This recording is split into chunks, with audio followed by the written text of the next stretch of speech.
প্রায়ই আমি একটা কমেন্ট দেখতে পাই যে ভাইয়া এত পড়াশোনা করে কি করবো, এখন এখন তো কোনো নিয়োগই হচ্ছে না, বা নিয়োগের শুধু সার্কুলার দিচ্ছে, হয়তো কোনো জব এক্সাম নিচ্ছে না। কিন্তু আসল কথা কি? আসল কথা হচ্ছে নিয়োগে যেমন হচ্ছে, সার্কুলার এক্সামগুলো কিন্তু ঠিকই হচ্ছে, আপনি হয়তো ঠিকমতো তথ্যগুলো পাচ্ছেন না। তো আমি এখানে শুধুমাত্র 2025 সালে জানুয়ারি মাসে যতগুলো নিয়োগ এসেছে তার মধ্যে উল্লেখযোগ্য নিয়োগগুলো নিয়ে একটু আলোচনা করবো, আপনাদেরকে জানাবো বিষয়গুলো। ছোট ছোট যে নিয়োগগুলো সেগুলো বাদেই আলোচনা করবো, হ্যাঁ, যে 2-4 পদে যে নিয়োগগুলো সেগুলো নিয়ে আলোচনা করার সময় নেই এত। মোটামুটি ভালো নিয়োগ যেগুলো সেগুলো দেখেন, এখানে কিছু লিস্ট করেছি। শিক্ষা প্রকৌশল অধিদপ্তর একটা ভালো নিয়োগ এসেছে, সমাজ কল্যাণ বিভাগে একটা নিয়োগ এসেছে, সরকারি কর্মচারী হাসপাতালে নিয়োগ এসেছে, পল্লী বিদ্যুৎ, বাংলাদেশ পল্লী বিদ্যুতে নিয়োগ চলছে, এবং মাধ্যমিক উচ্চ শিক্ষা অধিদপ্তর, পানি সম্পদ মন্ত্রণালয়, ধর্ম বিষয়ক মন্ত্রণালয়, এছাড়াও পোস্টাল একাডেমি রাজশাহী, এই সমন্বিত 6 ব্যাংকের নিয়োগ, বাংলাদেশ ডাক বিভাগের নিয়োগ, এবং বিএডব্লিউটিএ, ডিএমপি, বিএসসি, বিপিএসসি, এগুলো সবাই ফুল মিনিং তো জানেন নিশ্চয়ই।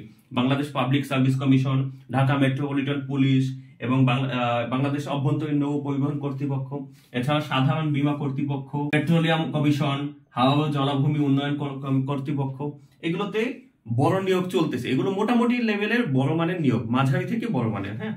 তো এগুলো কিন্তু এই জানুয়ারি মাসে শুধু এসেছে এই নিয়োগগুলো, এর আগে ডিসেম্বরে যেগুলো আসছে সেগুলো আমি এখানে তুলিই নাই, এবং ছোটখাটো গুলো তুলি নাই। তাহলে দেখেন কতগুলো নিয়োগ চলতেছে, অথচ আপনি কোনো নিয়োগের কোনো খবরই পাচ্ছেন না। তাহলে আপনি তো সবার থেকে পিছিয়ে থাকতেছেন। অনেকেই তো এইগুলোতে আবেদন করে ফেলতেছে, পড়াশোনা করতেছে, প্রস্তুতি নিচ্ছে, এবং পরীক্ষা দেবে, ভালো হবে ইনশাল্লাহ, তাদের মধ্যে থেকে জব হবে। কিন্তু আপনি যে অন্ধকারে ছিলেন সেই অন্ধকারে থেকে যাবেন শুধুমাত্র তথ্য পাবার অভাবে। সো তথ্যগুলো নেন, এগুলো যে নিয়োগ হচ্ছে এগুলো আপনি পাচ্ছেন কিনা ইনফরমেশন, সেটা একটু ভাবেন। আপনি যদি এই সকল নিয়োগের ইনফরমেশন না পান ঠিক মতো, তাহলে আমার ফেসবুক আইডি কাউসার আহমেদ কুয়াশা, এটা ফলো করে রাখবেন। এখানে কিন্তু আমি সব নিয়োগ হওয়ার সাথে সাথে অ্যাপ্লাই লিংক, এরপরে পোস্ট, পিডিএফ ডিটেলস আমি এখানে আপলোড করে দিই। আপনারা দেখবেন, দেখলে ইনফরমেশন পেলে কিন্তু আপনাদের উপকার হবে। এগুলো সবই মূলত তৃতীয় এবং চতুর্থ শ্রেণীর নিয়োগ। তৃতীয় এবং চতুর্থ শ্রেণীতে যারা আবেদন করতে চান বা জব করতে চান, তৃতীয় চতুর্থ শ্রেণী, তাদের জন্য এই নিয়োগগুলো ভালো নিয়োগ। একটা মজার বিষয় হচ্ছে তৃতীয় এবং চতুর্থ শ্রেণীর সকল চাকরির জন্য প্রস্তুতি কিন্তু একই রকম কাইন্ড অফ। আপনি বেসিক থেকে যখন পড়াশোনা করবেন, এই সকল পদগুলোর জন্য, সকল অধিদপ্তরের এক্সামগুলোর জন্য একই পড়াশোনা আপনাকে পড়তে হবে, ওই একই টপিকগুলো কমপ্লিট করতে হবে। টপিক কমপ্লিট হলে, বেসিক ক্লিয়ার হয়ে গেলে, আপনি হচ্ছে বিভিন্ন পরীক্ষার বিগত সালের প্রশ্নগুলো দেখে মিলাবেন যে কোন টপিক থেকে কোন কোন এক্সামে বেশি বেশি প্রশ্ন আসে। এভাবে পড়লে ভালো হবে। তৃতীয় চতুর্থ শ্রেণীর জবের জন্য একদম বেসিক থেকেই পড়বেন অবশ্যই, কারণ এইগুলোতে বেসিক থেকেই প্রশ্ন আসে বেশি। আর বেসিক থেকে পড়াশোনা করতে চাইলে আমার ফেসবুক আইডি ভিজিট করতে পারেন, আমাকে ওখানে ইনবক্সে নক করতে পারেন। আমি কিন্তু খুবই স্বল্প সম্মানিতে প্রতিনিয়তই এই তৃতীয় চতুর্থ শ্রেণীর জন্য বেসিক 0 থেকে ক্লাস করাই। আপনারা চাইলে অংশগ্রহণ করতে পারেন সেই ক্লাসে। এবং ভূমি রেকর্ড, ইউনিয়ন সমাজকর্মী, এই যে পদগুলোতে বড় বড় নিয়োগ ছিল 2024-এ, সেই নিয়োগগুলো এক্সাম কিন্তু হচ্ছে, এবং এই ফেব্রুয়ারি মাসে বাকিগুলো হয়ে যাবে।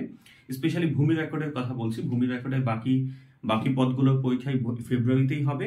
সো আপনারা যারা প্রস্তুতি এখনো নেন নাই, ভালোভাবে প্রস্তুতি নেন। অবশ্যই যে পরীক্ষাটা 24 তারিখে হয়েছে ওটা থেকে দেখবেন যে প্রশ্ন কিন্তু সব বেসিক থেকে এসেছে। বেসিক পারলে একদম কোশ্চেন ইজি, বেসিক না পড়লে এগুলো জটিল মনে হবে। শুধু সাজেশনের পেছনে দৌড়ালে কিন্তু হবে না। সবাই শুধুমাত্র সাজেশন চায়, যে ভাইয়া সাজেশন দেন, ভাইয়া সাজেশন দেন। আসলে ভাইয়া সাজেশন পড়ে, শুধুমাত্র সাজেশন পড়ে বেসিক ক্লিয়ার না থাকলে কিন্তু জব হয় না কখনো। কারণ আপনার যদি বেসিক ক্লিয়ার না থাকে, সাজেশন থেকে আসলেও পারবেন না।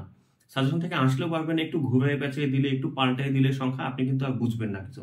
সো বোকার মতো সাজেশনের পেছনে না ছুটে আগে বেসিক ক্লিয়ার করেন, তারপরে সাজেশন পড়েন, সমস্যা নেই, মানা করছি না আপনাদেরকে সাজেশন পড়েন, বাট আগে একটু নিজের বেসিকটা শক্ত করে নেন, ঠিক আছে?